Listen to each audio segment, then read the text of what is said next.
மட்டும் வெவ்வேறா, ஒரே பணி ஒரே தகுதி, ஊதியம் மட்டும் வெவ்வேறா, 12 ஆண்டு ஊதிய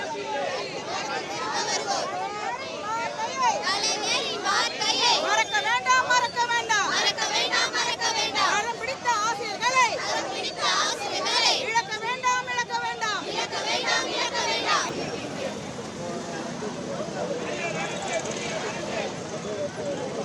கல்வி சிறந்த தமிழ்நாட்டில் நடு ரோட்டில் நடு வீதியில் நின்று நாங்கள் போராடி கொண்டிருக்கிறோம்.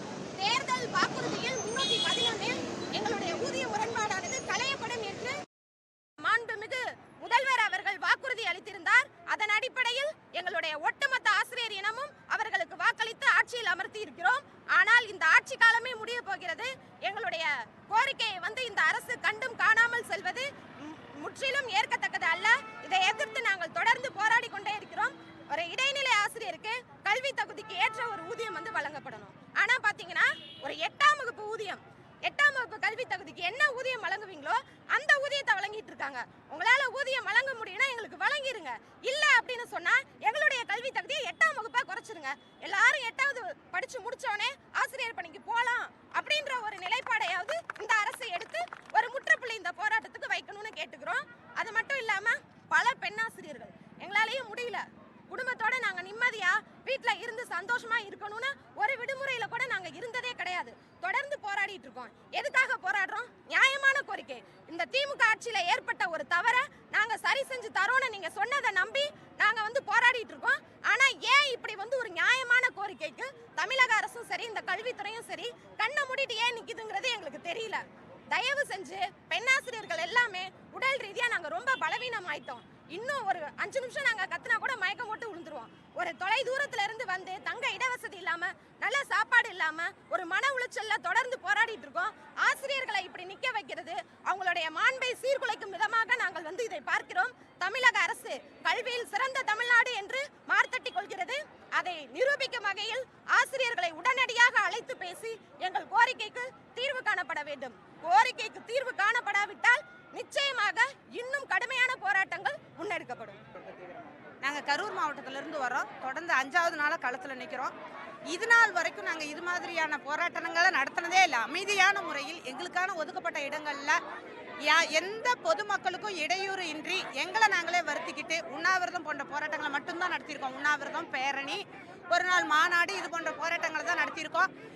தேர்தல் வாக்குறுதியா 311 நாங்கள் இந்த உண்ணாவிரத போராட்டங்கள்லாம் நடத்தி கொண்டிருக்கும் போதே கடந்த ஆட்சியில் இவங்க எதிர்க்கட்சி தலைவராக இருந்தபோது உங்களுடைய கோரிக்கை நியாயமானது. 2009 அவங்க ஆட்சி காலத்தில் ஏற்பட்ட திமுக ஆட்சி காலத்தில் ஏற்பட்ட தவறு தான் இது. அதனால் நாங்கள் ஆட்சிக்கு வந்தால் உங்களுடைய கோரிக்கை நிறைவேற்றப்படும் என்று களத்திற்கே எங்களது கரங்களை பிடித்து சொன்னார் இன்றைய முதல்வர் அவர்கள். அதை தேர்தல் வாக்குறுதி 311ஆகவும் தந்தார். இதையும் நம்பி நாங்கள் வாக்களித்தோம். குடும்பத்தோடு சேர்ந்து வாக்களித்தோம். எங்களுடைய கோரிக்கை நிறைவேற்றி தருவாங்க என்று நம்பி இன்று 4.5 ஆண்டுகளாக நாங்களும் எங்களது கோரிக்கையை வலியுறுத்தி இந்த தேர்தல் வாக்குறுதி 311 நிறைவேற்றணும்னு பலவிதமான போராட்டங்களை நடத்தியிருக்கோம். பேச்சுவார்த்தைங்கிறதெல்லாம் நாங்கள் செய்கிறோம், நாங்கள் செய்யாமல் யார் செய்கிறா, உங்களுக்கு நாங்கள் செஞ்சுருவோம்னு 4.5 ஆண்டுகளையும் ஓட்டி முடிச்சிட்டாங்க. இப்போ இன்னும் இருக்கிறது 3 மாதங்கள் தான்.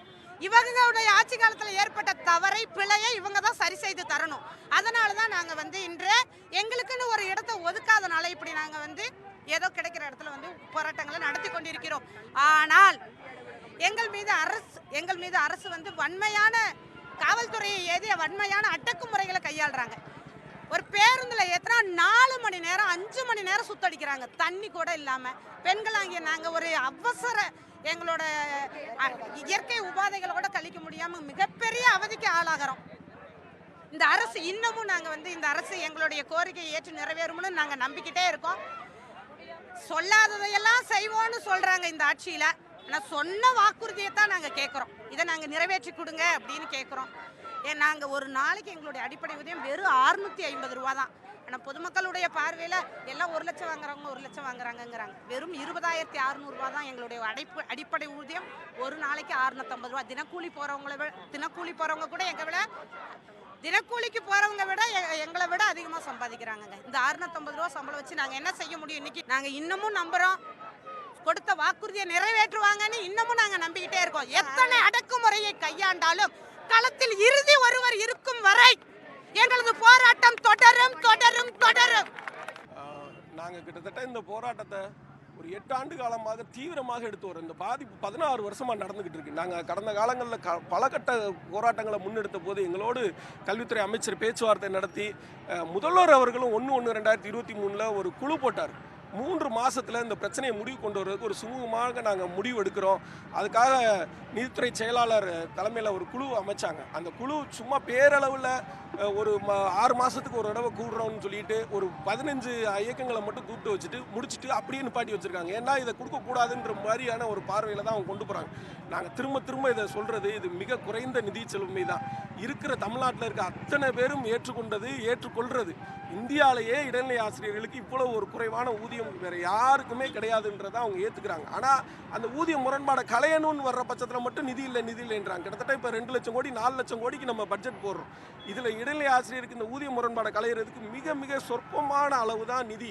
இது ஒரு பெரிய செலவே கிடையாது. இது ஒரு தவறான புரிதல்னால முதலமைச்சருக்கு போய் சேருதுன்னு தான் நாங்கள் நினைக்கிறோம், அமைச்சருக்கு போய் சேருதுன்னு தான் நினைக்கிறோம். அமைச்சருக்கு நாங்கள் தெளிவாக சொல்லிட்டோம். இதுக்காக செலவையும் முதற்கொண்டு எல்லாத்தையும் நாங்கள் டேபிள் போட்டு கையில் வச்சுருக்கோம். அவங்க கையிலையும் கொடுத்துருக்கோம், அதிகாரிகள் கையில் எல்லா பேர் கையிலையும் கொடுத்துருக்கோம். ஆனாலும் அங்கே போய் சேர்றப்ப ஏதோ ஒரு புரிதல், தவறான புரிதலில் தான் இந்த பிரச்சனை தொடர்ந்து போய்கிட்டு இருக்கு. 5ஆவது நாளாக நாங்கள் போராட்டத்தை எடுக்கிறோம்.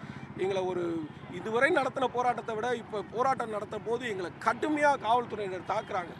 ஏன் இப்படி ஆசிரியர்களை ஒரு தீவிரவாதிகளை பிடிச்ச மாதிரி பிடிச்சி எங்களை ஏதோ வெளிநாட்டுக்காரங்க உள்ளே வந்த மாதிரி எங்களை போட்டு அடிக்கிறாங்க, எங்களை துன்புறுத்துறாங்க, அரை நிர்வாணப்படுத்துகிறாங்க.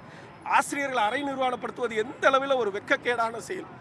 நாங்கள் என்ன கொலை குற்றவாளியா? நாங்கள் எங்கள் அலுவலகத்தில் போராடுறதுக்கு ஒரே ஒரு இடம் கேட்குறோம். சென்னைக்குள்ளே ஒரு இடம் இல்லையா எங்களுக்காக? ஒரு சாக்கடையை கூட கொடுங்க, அந்த சாக்கடையில் கூட நாங்கள் போய் போராடிக்கிறோம், எங்களை விட்டுருங்கன்னு தான் நாங்கள் சொல்கிறோம். அது கூட விட மாட்டேன்றாங்க. நீங்கள் ஒரு சாக்கடையை கொடுங்க, நாங்கள் சாக்கடையில் போய் உட்காந்து போராடிக்கிறோம், நாங்கள் ஓரமாக உட்காந்து நாங்கள் கத்திட்டு போகிறோம் தான் சொல்கிறோம். அதை கூட கொடுக்காம எங்களை போட்டு துன்புறுத்தி சித்திரவதை பண்ணுறாங்க.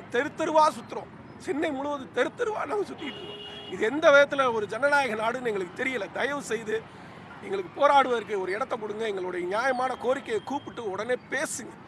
நீங்கள் பெண் ஆசிரியர்களை அரை நிர்வாணப்படுத்துறதும் ஆண்களை அரை நிர்வாணப்படுத்துறதும் அரசுக்கு அழகில்லை. அது ஒட்டுமொத்தமாக இந்திய சமூகமே ஒரு கண்டிக்க வேண்டிய சூழ்நிலை ஏற்பட்டுரும். தயவு செய்து கூப்பிட்டும் போராடும் இந்த ஆசிரியர்களை கூப்பிட்டு எங்களை கூப்பிட்டு கேளுங்க. நீங்கள் அதிகாரிகள்கிட்ட கேட்குறதோட இந்த பிரச்சனையை எப்படி முடிக்கலான்னு முதல் எங்கிட்ட கேளுங்க. அவங்க முன்னாடியே வச்சு கேளுங்க. நாங்கள் அதுக்கான தீர்வு சொல்கிறோம். எந்த பிரச்சனை இல்லாமல் ஒரு சுமூகமான முடிவு கொண்டு வரதுக்கான தீர்வை சொல்கிறோம். அது உண்மையா இல்லையான்னு மட்டும் கேளுங்க. உங்களுக்கு சில அதிகாரிகள் காழ்ப்புணர்ச்சிக்காரமாக கூட ஏதாவது தவறான கணக்கிட கொடுப்பாங்க. அதனால் இது நீங்கள் ஏற்றுக்கிட்ட கோரிக்கை, நீங்கள் சொன்ன கோரிக்கை. இந்த கோரிக்கையை நிறைவேற்றுறதுக்கு தான் நீங்கள் தேர்தல் வாக்குறுதி கொடுத்தீங்க. நாங்களும் உங்களோட நின்னோம். ஆனால் இப்போ எங்களை இப்படி தெருவாக அலைய வைக்கிறது ஒரு சரியான ஒரு செயல் இல்லை. ஆசிரியருடைய கோரிக்கை நிறைவேறும் வரை நாங்கள் போராட்டத்தை தொடருவோம். அகிம்சை வழியில் யாரையும் தொந்தரவு செய்யாமல் தான் நாங்கள் தொடருவோம். எங்களை கட்டாயப்படுத்தி வலுக்கட்டாயப்படுத்தி எங்களுக்கு அடிக்கிற பட்சத்தில் தான் நாங்கள் ஆசிரியர்கள் எல்லாருமே ஒரு அடுத்த கட்டத்துக்கு போகிறாங்க. அதனால் தவறு எங்கள் மேலே இல்லை, அரசு மேலே தான். இதில் பெரிய லெவலில் ஒரு பிரச்சனை ஏற்படுறதுக்கு முன்னாடி தயவு செய்து முதல்வர் அவர்கள் எங்களை கூப்பிட்டு பேசி இந்த பிரச்சனை முடிவு கொண்டு வரணும். என்னை 2 நாள் 3 நாள் 2 நாள் அதுக்கு ஒரு நாளுமே தாக்கப்பட்டோம். கடுமையாக தாக்குனாங்க. பேண்ட்டை கிழிக்கணும்னே சண்முகராஜ் அந்த இன்ஸ்பெக்டர், நுங்கம்பாக்க இன்ஸ்பெக்டர் தான் பேண்ட்டை கிழிக்கணும்னே கிழிச்சார். வலுக்கட்டாயமாக பேண்ட்டையும் பெல்ட்டையும் பிடிச்சி கிழிச்சாரு. நான் கையை பிடிச்சி திருப்பி அதை தடுத்து பிடிக்க கையை எடுத்து விடுறாரு. எப்படியாவது அசிங்கப்படுத்திடணும், இவங்களை அவமானப்படுத்தணும், அப்படியே பயந்து ஓடிடுவாங்கன்னு நினைக்கிறாங்க. பெண்ணாசிரியர்களை போய் கடுமையாக தாக்குறாங்க. எதுக்கு இவ்வளவு ஒரு கொடூரமான எண்ணங்கள்னு தெரியல. இப்போ ஏதோ தீவிரவாதிகளையும் கொலை குற்றவாளிகளையும் பிடிச்சோடனே கையக்காலெல்லாம் ஒடிச்சிருவாங்க. அதே மாதிரி எங்களையும் ஒடிக்க பார்க்குறாங்க. இடுப்பு எலும்பு பிச்சை எடுக்கிறாங்க. இது எந்த அளவில் நடக்கக்கூட முடியாத அளவுக்கு எங்களை பண்ணணும்னு நினைக்கிறாங்க. நீங்கள் எத்தனை முறை அடக்குமுறையை கையாண்டாலும் நாங்கள் தொடர்ந்து போராடிக்கிட்டே தான் இருப்போம். நீங்கள் 100 செல்ஃபோன் இல்லை 1000 செல்ஃபோனை கூட பிடுங்குங்க. இது பிடுங்கக்கூடாது. அது மனித உரிமை மீறல். ஒரு செல்ஃபோனை பிடுங்குறதுன்றது ஒரு மனித உரிமை மீறல். நீங்கள் பிடுங்கின ஆதாரங்கள் இருக்குது. நீங்கள் இது மாதிரி தவறான செயலை செய்யாதீங்கன்னு தான் நாங்கள் காவல்துறையிட கேட்குறோம். உங்களுடைய குழந்தைங்க எங்கிட்ட படிக்குதுங்க. உங்கள் அப்பா இப்படி பண்ணாரு நாங்கள் சொன்னால் உங்கள் குழந்தைங்க உங்களை எப்படி மதிக்கும்? நாங்கள் ஆசிரியர்கள், நாங்கள் திரும்ப திரும்ப சொல்கிறோம், யாரையும் நாங்கள் துன்புறுத்தணும்னு நினைக்கல, யாரையும் கட்டாயப்படுத்தி கஷ்டப்படுத்தணும்னு நினைக்கல. பொதுமக்களை இதுவரை நாங்கள் நடத்தின போராட்டம் ஒரு போராட்டத்தில் கூட எங்களை நாங்கள் வருத்திக்கிறோம் ஒழிய நாங்கள் பொதுமக்களை மறுத்த மாட்டோம். ஏன்னா நாங்கள் முன்மாதிரிகளாக இருக்கணும்னு நினைக்கிறோம். ஆனால் நீங்கள் எங்களை தவறாக எங்களை வலுக்கட்டாயப்படுத்தி எங்களை அடுத்த கட்டத்துக்கு நீங்கள் கோபத்தை ஏற்படுத்தி நீங்கள் கொண்டு போகிறீங்கன்றதான் நாங்கள் வைக்கிற குற்றச்சாட்டு. எங்கள் செல்ஃபோனை திருப்பி நைட்டு கொடுத்தா தான் நாங்கள் வெளியில் போவோம்னு சொன்னதுக்கப்புறம் எங்கள் செல்ஃபோனை கொண்டு வந்து கொடுத்தாங்க. எதுக்கு செல்ஃபோனை பறிக்கிறாங்க? இது என்ன பழக்கம்? இது எங்களுடைய செல்ஃபோனில் என்ன கோடிக்கணக்கில் இப்போ டிரான்சாக்ஷன் நடந்திருக்கா இல்லை வெறும் குற்றவாளிகளை எதுவும் செஞ்சிட்டோமா? நாங்கள் என்ன செஞ்சுட்டோன்னு எங்களுடைய செல்ஃபோனை பறிக்கிறாங்க. இது எவ்வளோ பெரிய ஒரு மனித உரிமை மீறல். செல்ஃபோன் வேணும்னா நீங்கள் கோர்ட்டில் போட்டு கேஸ் போட்டு இந்த செல்ஃபோனை கொண்டு வர சொல்லி வைங்க. அப்படி என்ன நாங்கள் குற்றம் பண்ணிட்டோம்? அகிம்சை வழியில் அறவழியில் போராடுறதுக்கு ஜனநாயக உரிமைங்க, உச்சநீதிமன்றம் கொடுத்த உரிமை. ஒரு இடம் கூட கொடுக்காம டெல்லியில் ஜந்தர் மந்தரில் போராட முடியுதுங்க.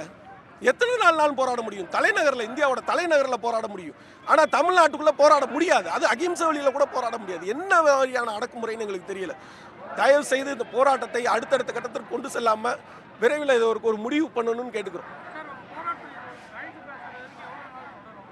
இன்ன வரையில் எங்களை ஒரு முறையை அழைத்து சரியான அதிகாரிகிட்ட உட்கார வச்சு பேசலை. முதல்வர் அவர்கள் நேரடியாக தலையிட்டு அமைச்சர் அவர்களும் கல்வித்துறை செயலாளரும் நிதித்துறை செயலாளரும் உட்கார்ந்தாங்கன்னா இந்த பிரச்சனை ஒரே நாளில் உட்கார்றப்பே முடியும்.